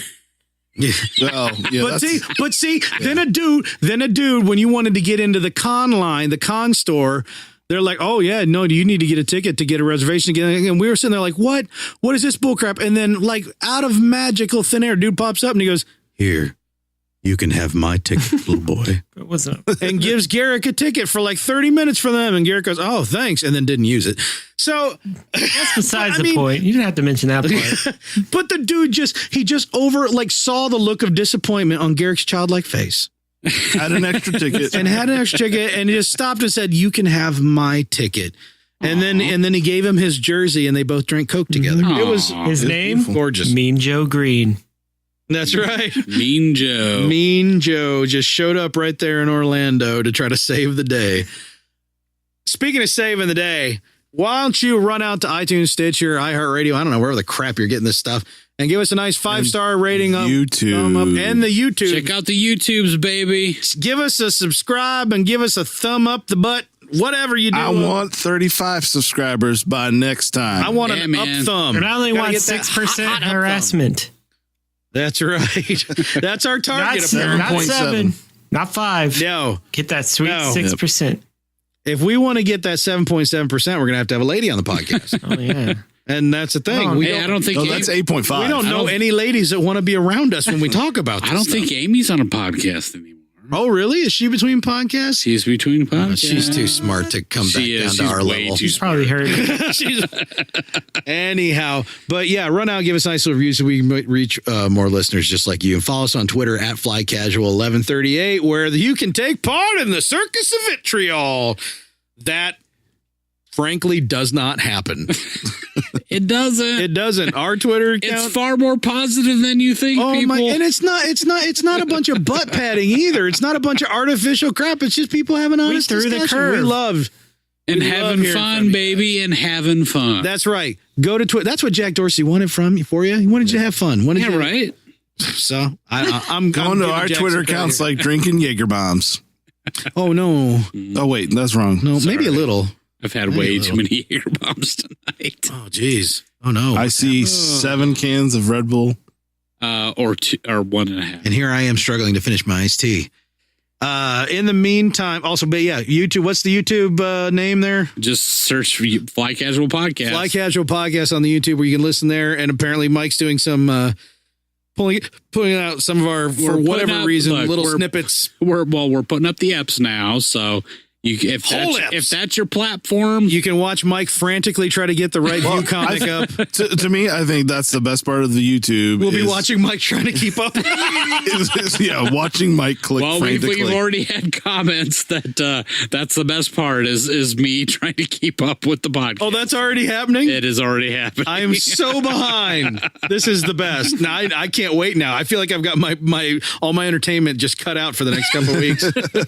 I'm assuming when we actually get to news and Mike hits the well, boys, I'm assuming the mouse just dies in the middle of the screen and doesn't move for 34 minutes. That's true. That's true. And you yourself can see by going to looking for the Fly Casual Podcast on the YouTube. So, but thank you very much, ladies and gentlemen, for coming along with us on that ride. We know it was a little different tonight, but you know what?